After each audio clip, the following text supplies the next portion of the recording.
이 시간에는 나도 믿음의 전당에 오를 수 있습니다 라는 제목으로 사사기 16장 22절로부터 31절의 본문을 통해서 하나님의 말씀을 나누도록 하겠습니다.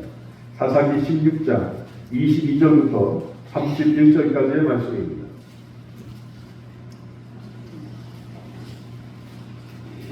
함께 읽겠습니다. 그의 머리털이 밀린 후에 다시 자라기 시작하니라.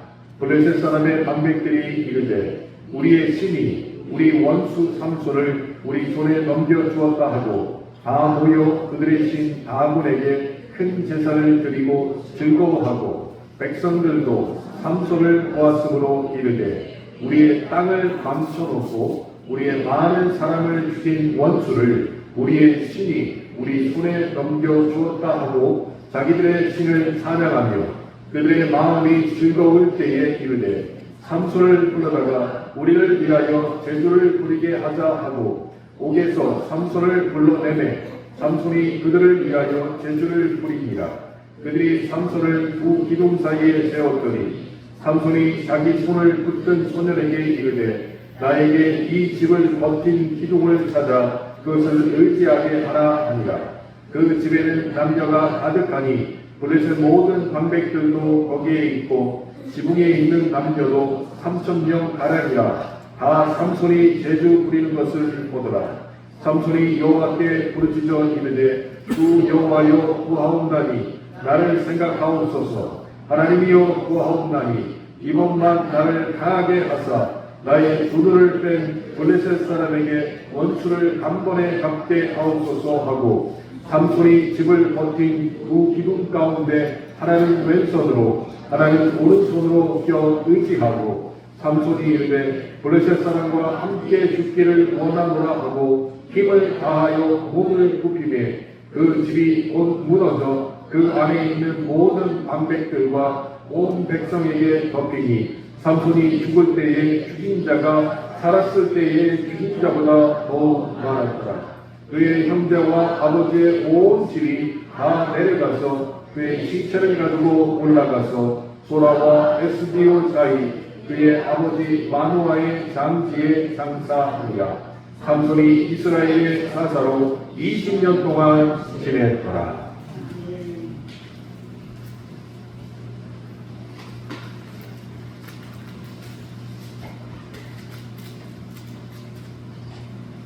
오늘 이 삼손에 대한 마지막 설교입니다. 약 4주 동안 삼손에 대해서 여러분에게 말씀을 드렸습니다. 그러니까 앞으로 어디 가서 누가 삼손에 대해서 물어보면 자신 있게 말씀해 주시기를 바랍니다. 아멘. 노아의 홍수가 일어났을 때에 그 당시 상황을 성경은 창세기 6장 2절에서 한마디로 이렇게 정리를 하고 있습니다. 하나님의 아들들이 사람의 딸들의 아름다움을 보고 자기들이 좋아하는 모든 여자를 아내로 삼는지라. 노아가 이 세상에 왔고 그 시대에 하나님께서 이 땅을 벌하시기로 작정하셨던 단초가 된 것이 하나님의 아들들이 사람의 딸들을 취하는데 거리낌이 없어졌다는 것이 단초가 된 것입니다. 다른 말로 하면 하나님의 아들들은 하나님의 딸들과 결혼하고 사람의 딸들은 사람의 아들들과 결혼해야 하는 것이 그 당시의 이치였습니다. 그런데 그 당시는 이것이 무너졌습니다. 그래서 혼돈이 시작되었습니다. 선이 무너졌다. 마지노선이 무너졌다라는 말로 우리는 쓰고 있지요. 마지막 버텨야 될 그 선이 무너지게 된 것이에요. 그래서 마지노선이 무너지게 되면 무엇이 죄이고 무엇이 선인지 분간이 안 됩니다. 그래서 그것을 성경에서는 어떤 것이 선이고 어떤 것이 죄인지를 모르겠다라는 것을 무슨 단어를 통해서 쓰고 있냐면 그 시대는 관영한 시대였다라고 성경은 기록하고 있습니다. 어떤 게 죄인지 어떤 것이 선인지 모른다는 것이, 그때 하나님께서 꺼내 드시는 카드가 무엇이냐면 심판이셨습니다. 바로 마지노선이 무너져서 관영한 시대가 되었을 때 하나님은 분명히 심판을 하셨습니다. 자, 노아 때 그랬습니다. 사사기 시대인 삼손에 들어와 볼까요? 삼손은 하나님이 주신 마지노선을 또한 무너뜨렸습니다. 그 이유는 그의 힘의 원천이 머리카락에 있다는 것을 들릴라에게 말하면서 그 마지노선이 무너지게 된 것입니다. 그때 삼손은 관영한 시대에 하나님께서 반드시 심판하신다라는 말과 동일하게 하나님의 능력이 삼손에게서부터 떠나가게 되었습니다.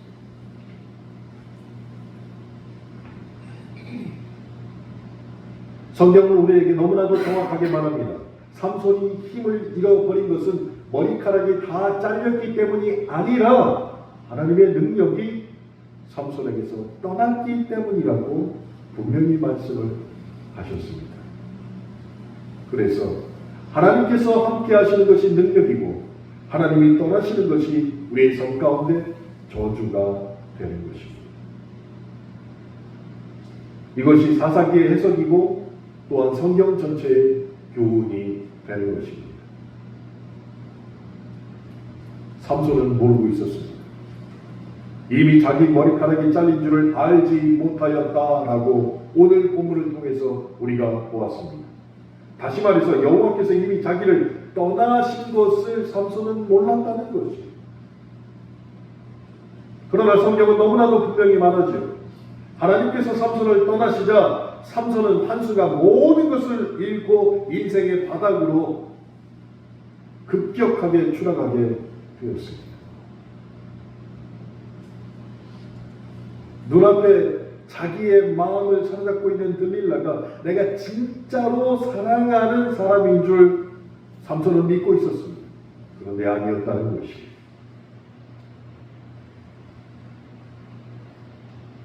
아마 삼손이 하나님 앞에 가면 이렇게 말할지도 모르겠습니다. 하나님, 남자가 한 여자를 사랑하기에 도대체 뭐가 잘못된 것입니까?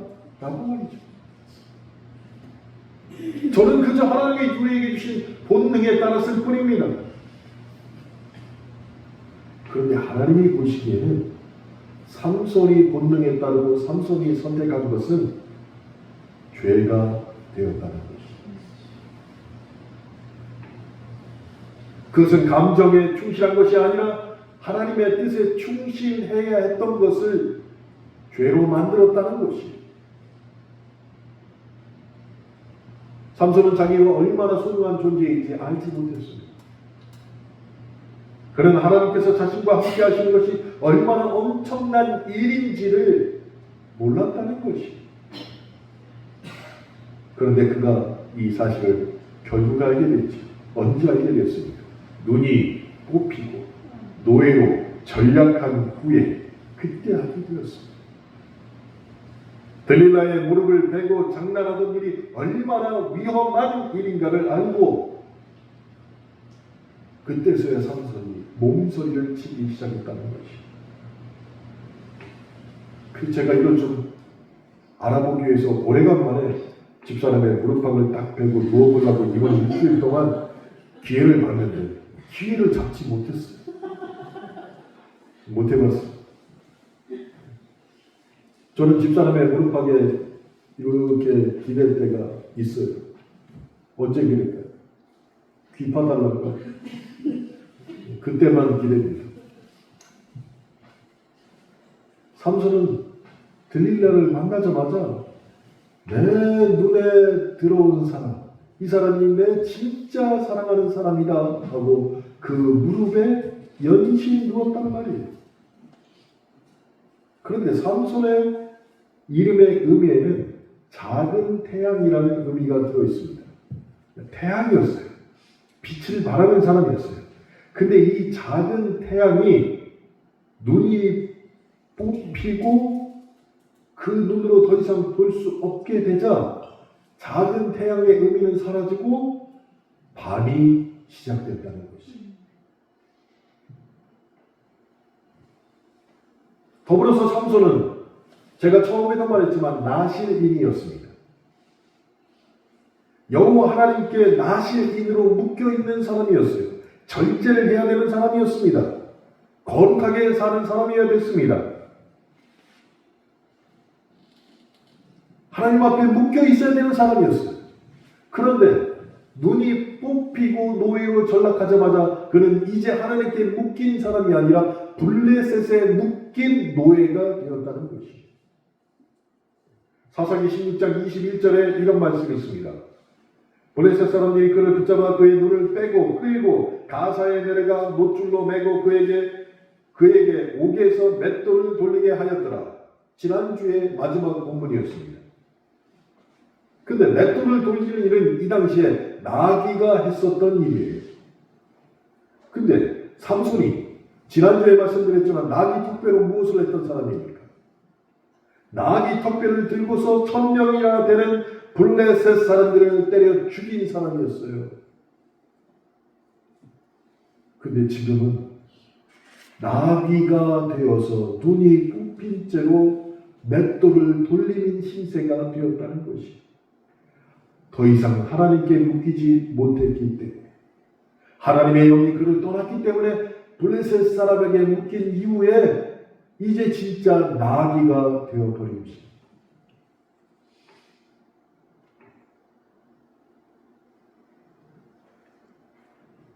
블레셋이 믿고 있던 다곤 신은 토지와 곡식의 신이었습니다.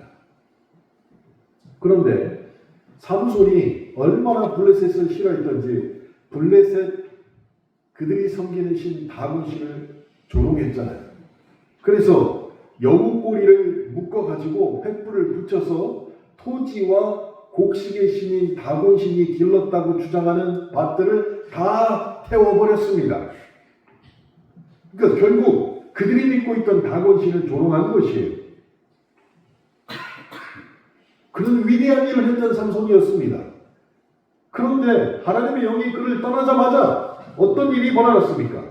이제는 삼손이 다곤 신당에서 곡식을 타작하기 위해서 눈먼 나귀가 되어서 지금 맷돌을 돌리고 있다는 것이. 그 모습을 보고 블레셋 사람들은 눈먼 나귀가 된 삼손을 비웃기 시작했습니다. 여러분, 비웃는다는 거 이건 안 당해본 사람은 몰라요. 얼마나 비참한지 몰라요. 껄껄거리고 웃지 않습니다. 작은 미소로 비웃으면 그것만큼 기분 나쁜 게 없어요.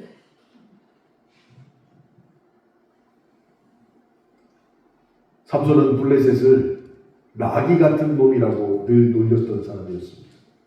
근데 이제 삼손은 자신이 바로 그 나귀가 되어버렸다는 것이.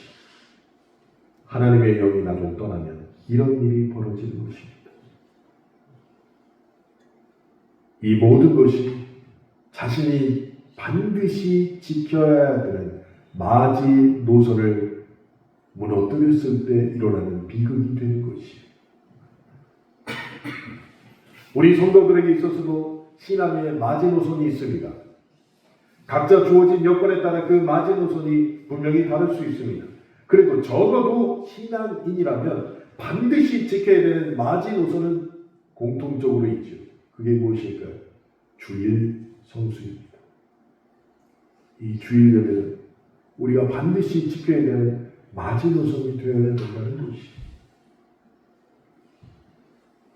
예배 자리에 모이신 여러분, 오늘 마지노선을 사수하심을 축하합니다.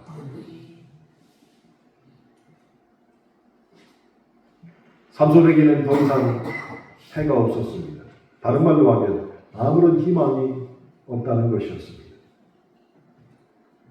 단테라는 작가가 있는데 이 사람이 쓴 책이 신곡이 있습니다. 그 신곡에는 지옥문 입구에 이런 글씨가 써있다는 것이, 우리는 아무도 이것을 볼 사람이 없습니다. 그런데 그 지옥문 입구에 이렇게 써있어요. 일체의 희망을 버려라. 지옥에 들어갈 때 그 문구를 보고 들어간다는 것이 일체의 희망을 버려라.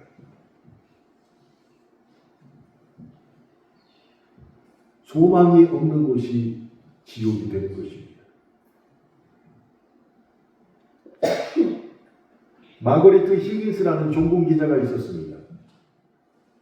우리 한국 전쟁 때 전쟁에 참가해서 퓰리처상을 받았습니다. 근데 이 여자분이 정말 대단한 게, 이 해병중대가 중공군과 막 싸움하는 그 전장까지 직접 간 거예요. 그런데 미국의 해병중대가 우리나라에 들어온 중공군의 개입으로 인해서 호위를 당하게 되었습니다. 너무 이 한탄스러운 게, 중공군은 그 당시에 무기가 없었대요. 앞에 가는 사람이 총을 들고 막 쏘고 오면 앞에 가는 사람이 총이 맞아 죽잖아요. 그럼 뒤에 오는 사람이 그 총을 들고 또 가요. 또 죽으면 뒤에 있는 사람이 또 죽어요. 근데 그 수가 너무 많다는 거예요. 그래서 그걸 뭐라고 그래요? 인해 전술로 다가오니까 미 해병대가 결국 포위를 당하게 되었습니다. 지친 심신으로 얼어붙은 콩 통조림을 따먹고 있는 병사에게 이 종군 기자가 가서 물었습니다. 이 종군 기자도 죽을지 살을지도 모르는 상황이었어요. 그 병사에게 이렇게 물었습니다. 만일 지금 질문을 하는 내가 하나님이라면 어떤 소원을 나에게 구하겠습니까? 하고 물었다는 것이. 그러자 그 미 해병 대원이 슬픈 얼굴을 띠면서 이렇게 대답을 했습니다. Give me your tomorrow. 내게 내일을 주시옵소서. 하나님에게 지금 기도할 제목이 무엇이냐 물어봤더니 내게 내일을 주시옵소서. 이 말이 무슨 뜻일까요? 우리에게 미래가 보장되기만 한다면 현재의 고생은 문제가 안 된다는 것이에요. 내가 내일 살아있는 것이 확정이 된다면 지금 아무리 고생해도 괜찮다는 것이에요. 자, 좀 더 그리스도인의 관점으로 보면 소망이 있다면 무슨 고생을 한들 그것이 문제가 되지 않는다는 뜻입니다. 우리 가운데 소망이 있다면. 근데 삼손에게는 더 이상 소망이 없게 되었다는 것입니다. 그에게 지옥이 찾아온 것입니다.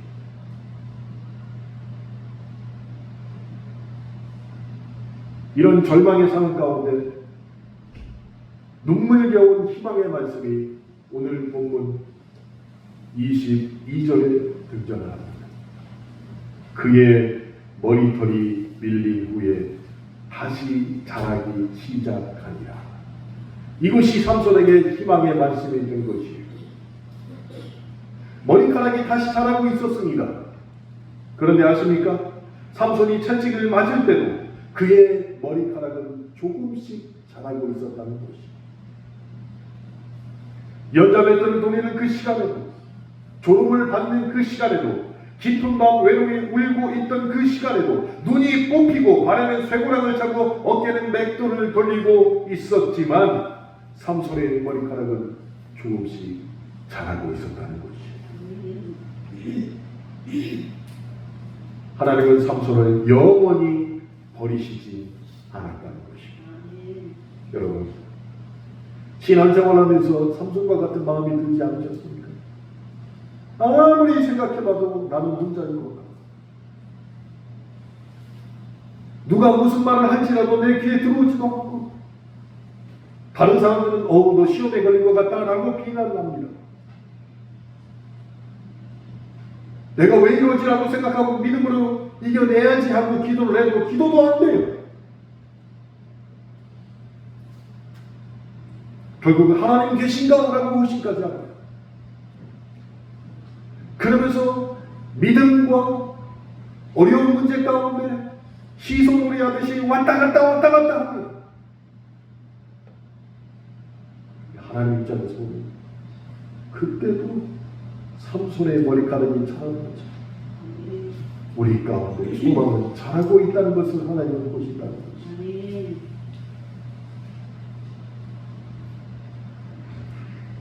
삼손은 처음에는 몰랐을 것입니다. 그러다 어쩌다가 머리를 한번 만져봤는데 머리카락이 자라고 있는 것을 아마 깨닫게 되었을 것입니다. 그때 삼손이 어땠을까요? 순간 눈물을 흘리지 않았겠습니까?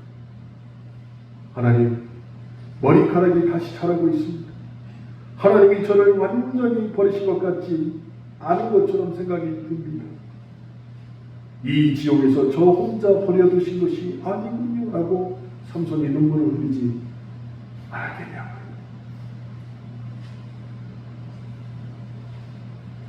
하나님은 죄악의 쓴맛 속에 울고 있는 우리를 그냥 버려두지 않으신다는 것을 믿으시길 바랍니다. 사랑하는 성도 여러분, 이제껏 살아오면서 가장 희망스러운 말을 들어본 것이 언제이고 그 말은 무슨 말이었습니까? 가장 희망스러운 말. 삼손의 경우에는 그 어떤 고운 식구보다 생명 있고 희망스러운 말이 오늘 본문 22절의 말씀입니다. 그의 머리털이 밀린 후에 다시 자라기 시작하리라.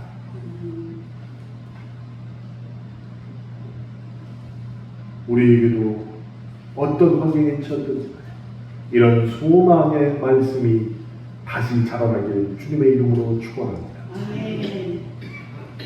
삼손이 한 마리 눈먼 나귀가 되어서 맷돌을 돌리고 있을 때 블레셋 사람들은 얼마나 신이 났는지 모릅니다. 곡식의 신을 비웃던 자가 이제 한 마리 나귀가 되어서 곡식을 털고 있다면 마음껏 삼손을 비웃었습니다. 여러분, 사탄은 하나님의 백성이 망해가는 모습을 얼마나 기뻐하는지 모릅니다. 우리는 결코 망해서는 안 된다는 것이에요. 망해서는. 그렇게 기뻐하면서 삼손이 놀이객감으로 되었다는 소식을 듣고 축제를 벌이기 시작했습니다. 오늘 본문 25절에 그들의 마음이 즐거운 때에 이르되 삼손을 부르다가 우리를 위하여 제주를 부리게 하자 하고 옥에서 삼손을 불러내매 삼손이 그들을 위하여 제주를 부립니다. 그들이 삼손을 두 기둥 사이에 세웠더니 라고 기록하고 있습니다. 그러나 그 뒤에는 모든 것을 섭리하시면서 이 모두를 한자리에 불러 모으신 하나님이 이미 역사하고 계셨다는 것입니다. 그러니 그 자리에 5방백의 통치자들 그리고 군사령관과 지휘관들 다 모이게 되었습니다. 부자, 잘난 사람들 다 모이게 되었습니다. 내가 너희를 어떻게 멸하는지 보라. 너희를 비웃고 조롱하는 나의 종 삼손을 통해 내가 어떻게 너희를 멸하는지 보라 라는 하나님의 계획이 그들의 마음을 잘난 체하게 만들어서 다 모이게 했다는 것입니다. 이게 하나님의 선이었습니다.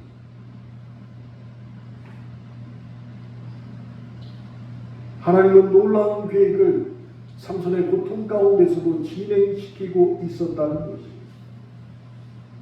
이런 지옥적인 조롱 앞에서 삼손은 이 계획을 잘 몰랐습니다. 그래서 피를 토하며 어눌한 몸짓으로 춤을 추고 있었습니다. 그리고 아마 하나님께 기도했을 것입니다. 하나님, 나를 떠나신 하나님, 저에게 마지막 힘을 주시옵소서라고 말이죠. 그러나 하나님이 이미 그런 계획을 세우고 계셨다는 것이에요. 잘 기억하십시오.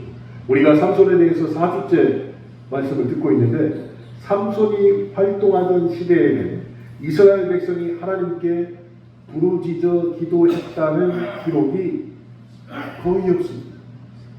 하나님 앞에 기도하지 않던 시대였어요. 그만큼 영적으로 메말라 있었습니다. 오직 삼손 시대는 2번 삼손이 기도했다는 것이 성경에 기록하고 있습니다. 2번 기도했어요. 기억하실지 모르겠지만 첫 번째는 삼손 혼자서 나귀 턱배로 블레셋 군사 1,000명을 무찌르고 너무나 목이 말라서 하나님께 부르짖었습니다. 이건 기도도 아니죠.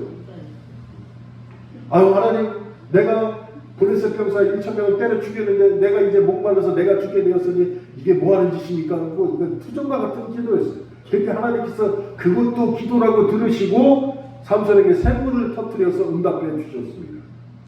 두 번째, 오늘 본문에 나온 마지막 삼손의 기도입니다.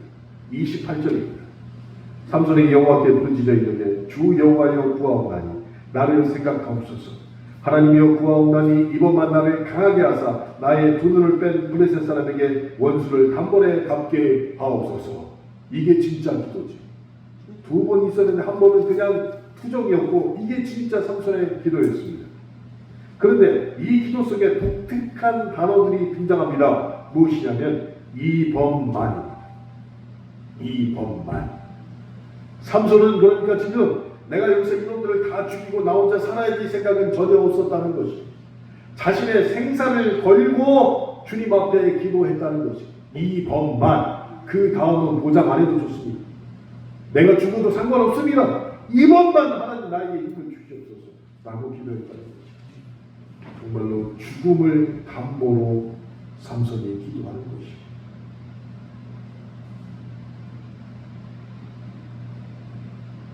더불어서 삼손은 지금 하나님을 주 여호와여라고 부르고 있습니다. 사사기 15장 18절에 하나님을 삼손은 뭐라고 불렀냐면 당신이라고 불렀어요. 하나님. 사사이면서 자신을 메고 있던 하나님을 당신이라고 불렀어요. 여기서 만약에 나보다 나이 많으신 여러분들에게 인사하고 나가실 때 제가 당신 자기가 아마 귓방맹이를 맞으실 때, 근데 지금 삼손이 하나님을 사사기 15장 18절에서 당신이라고 불렀다는 거예요. 근데 16장에 와서는 지금 뭐라고 부릅니까? 이제 하나님을 주 여호와여라고 부르고 있다는 것이죠. 주 여호와. 이 말은 무슨 뜻입니까? 하나님은 그의 주권자요 자신의 주인 되심을 지금 고백하고 있는 것입니다. 그러니까 사람은 극한까지 가서야 이렇게 하나님에 대한 고백을 하는 사람도 있다는 것입니다. 죽기 전까지 가야만 이렇게 고백하는 사람이 있어요. 근데 대부분 이런 사람들이 능력이 출중하거나 자신감이 충만한 사람들. 더 조심해야 돼요. 삼손이 그의 영혼 처음으로 하나님을 진심으로 깊이 부르는 기도가 마지막에 나오는 것입니다. 근데 제가 삼손이었으면 아마 이렇게 기도했을지 모릅니다. 하나님, 주 여호와 하나님, 나의 구원자 되신 나의 주님이시여, 제가 기도한 내용은 이겁니다. 머리카락이 빨리 자라게 해 주시옵소서. 아마 이렇게 기도했을지 모르겠어요. 이번만이라는 기도 안 하고 그냥 주여 속성으로 자라게 하시옵소서. 하이모를 쓴 것처럼 그냥 확 변하게 하시옵소서. 이렇게 기도했을지 모르겠어요. 삼손은 그렇게 기도하지 않을까요? 머리카락이 아니라 오직 하나님께서 함께 하시는 것이 나의 힘과 능력의 근원임을 깨닫고 하나님 나와 함께 하시옵소서라고 기도했다는 것이, 이제 분별력이 생긴 것이, 분별력. 다시 말해서 삼손은 눈이 먼 다음에야 영적인 세계를 보게 되었던 것입니다. 삼손은 자기를 안내하는 소년 장병에게 이렇게 부탁을 합니다. 신전에 버티고 있는 가장 중요한 두 기둥으로 나를 인도해달라. 그리고 마침내 삼손이 하나님의 이름을 부르며 두 기둥을 밀어 쓰러뜨려 버리게 되었습니다. 비명소리와 아우성과 함께 거기 모인 3,000명가량의 블레셋 사람들이 다 깔려 죽었습니다. 물론 삼손도 마찬가지입니다. 다곤신에게 승전가를 노리하던 3,000명의 합창소리가 얼마나 허무한 노래였는지를 하나님이 함께 하시자마자 바로 증명하게 되셨습니다. 이것을 볼 때 기억하십시오. 악인의 잠시 동안의 형통함이 바로 이런 경우라는 것입니다. 그들은 잠시 승리에 도취되었지만 그들은 한순간에 함몰될 것입니다. 그래서 우리가 중요한 것은 하나님만이 나의 힘과 능력의 근본 되십니다 라는 고백을 해야 한다는 것입니다. 로마 제국이 번성할 때 이야기입니다. 로마는 수많은 전투에서 승리를 거두었습니다. 그때마다 전쟁 영웅들이 개선 행진을 했습니다. 장군으로서 승리의 개선 행진이 그에게는 최고의 영광이었습니다. 그래서 개선 장군은 국민들의 열렬한 환영을 받으며 걸어가서 황제에게 승리의 연루관을 받게 되었습니다. 그런데 개선 행진 속에 전쟁 영웅들을 위한 특별한 전통이 있었습니다. 개선을 환영하는 함성 속에서 개선 장군의 바로 뒷자리에 노예로 소리꾼을 한 명 앉히게 되었어요. 목소리가 큰 사람.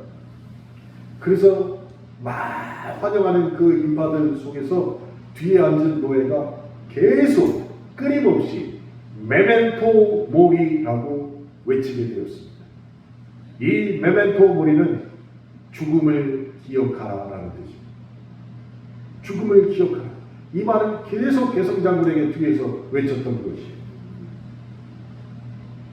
승리의 도취 속에서 자신의 처지를 망각하고 교만해지거나 다른 일을 업신여기지 않도록 메멘토 모리, 죽음을 기억하라 라고 외치게 했던 것입니다.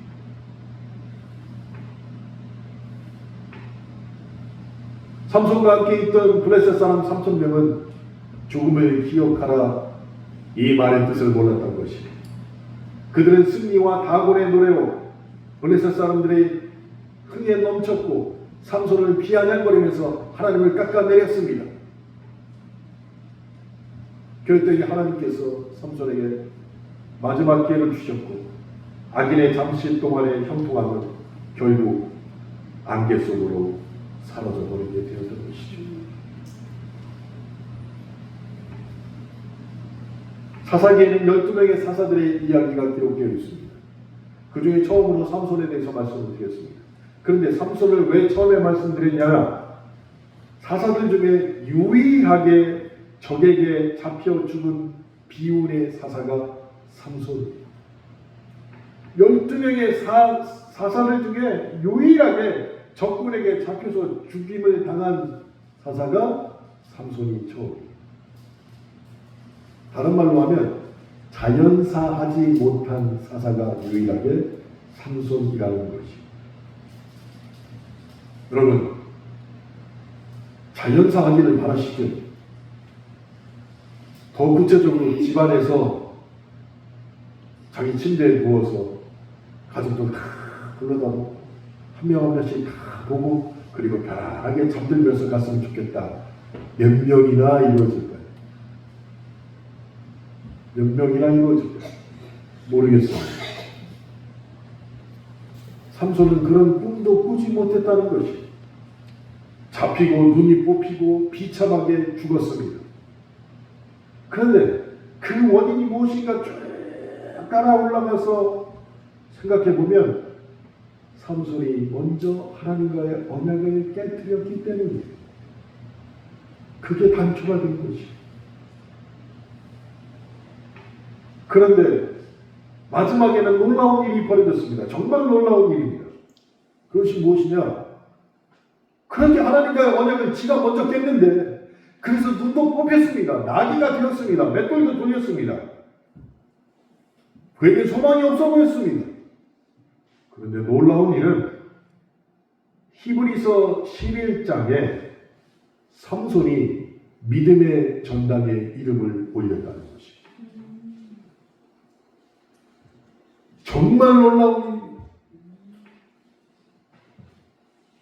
히브리서 11장은 믿음의 능력으로 우리보다 앞서 인생을 살아간 선배들의 믿음을 보여주는 장이에요. 믿음을 어디서 봐야 됩니까? 히브리서 11장에서 봐야 되는 것이.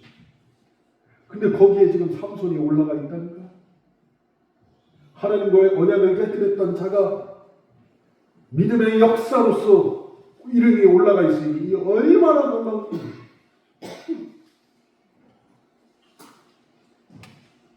어디에다 비춰야 될까요? 이완용이가 우리나라 개국공신에 올라간 거하고 똑같은 거예요 지금. 그렇겠냐고요. 미국에 가면은요, 명예의 전당이라는 것이 각 스포츠마다 있습니다. 박세리라는 선수가 여자 골프 명예의 전당에 벌써 들어가 있죠. 그런데 그런 것을 만든 이유는 후세에 이들의 업적을 남기기 위해서 명예의 전당을 다 만들었습니다. 마찬가지로 히브리서 11장은 믿음의 선배들이 명예의 전당이라고 할 수 있는데 거기 삼손이 올라가 있다니까. 히브리서 12장 32절 말씀입니다. 내가 무슨 말을 더하리요? 기드온, 바락, 삼손, 입다, 다윗 및 사무엘과 선지자들의 일을 말하려면 내게 시간이 부족하도다. 다윗 앞에 삼손이 들어가 있어요.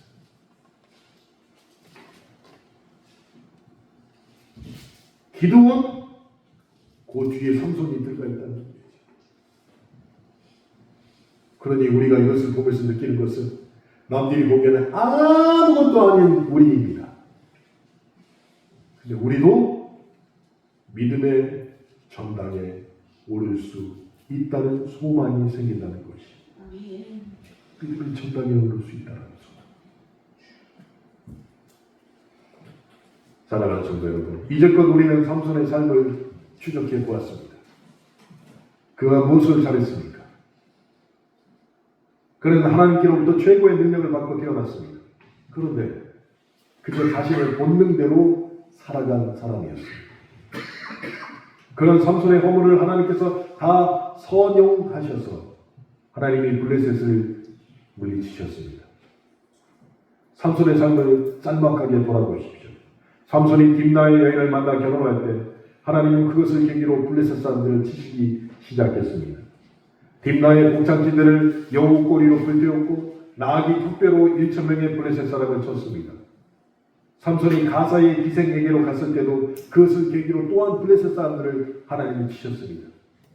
여기서 삼손이 잘한 것이 무엇이 있습니까? 전혀 없습니다. 이때만 해도 삼손은 자기 속견에 좋은 대로 살았던 사람이었습니다. 그런데 하나님께서는 그런 허물을 하나님의 방법대로 선용하셨다는 것입니다. 삼손의 마지막 기도를 기억해 보십시오. 그가 비록 하나님의 이름을 부르고 있지만 그의 기도는 개인의 복수를 하고 싶은 그 이미지가 더 많았습니다. 그런데 이런 삼손이 어떻게 믿음의 전당에 오를 수 있습니까? 이것을 통해서 우리가 받는 교훈은 도대체 무엇입니까? 정말로 많은 죄, 허물, 그런 것을 가지고 있더라도 정말 믿음의 전당에 오를 수 있다는 것이. 그런데 있다는 것이. 그래서 우리에게 소망이 생깁니다. 우리 모두는 하나님과 언약을 깨뜨린 삼손과 같은 존재이기 때문에 우리에게도 소망이 생긴다는 것이. 그럼 우리도 믿음의 전당에 오를 수 있습니까? 오를 수 있습니다. 그래서 우리는 다시 시작해야 합니다. 어둠의 길을 버리고 생명의 길을 택해서 믿음의 전당에 올라야 합니다. 그렇기 위해서 어둠은 기웃거리지 말아야 합니다. 그렇지 않으면 치명적인 어둠을 만나게 되고 자신마저 어둠에 빠지게 됩니다. 그래서 저와 여러분은 반드시 이 사순절 기간의 결단을 통해서 빛을 택해야 합니다. 그 길이 좁고 험해 보이나 그 길은 갈수록 넓어지고 좋아집니다. 그러니 우리가 결단해야 합니다. 이제껏 들었던 가장 희망스러운 말이 무엇인지를 기억해야 됩니다.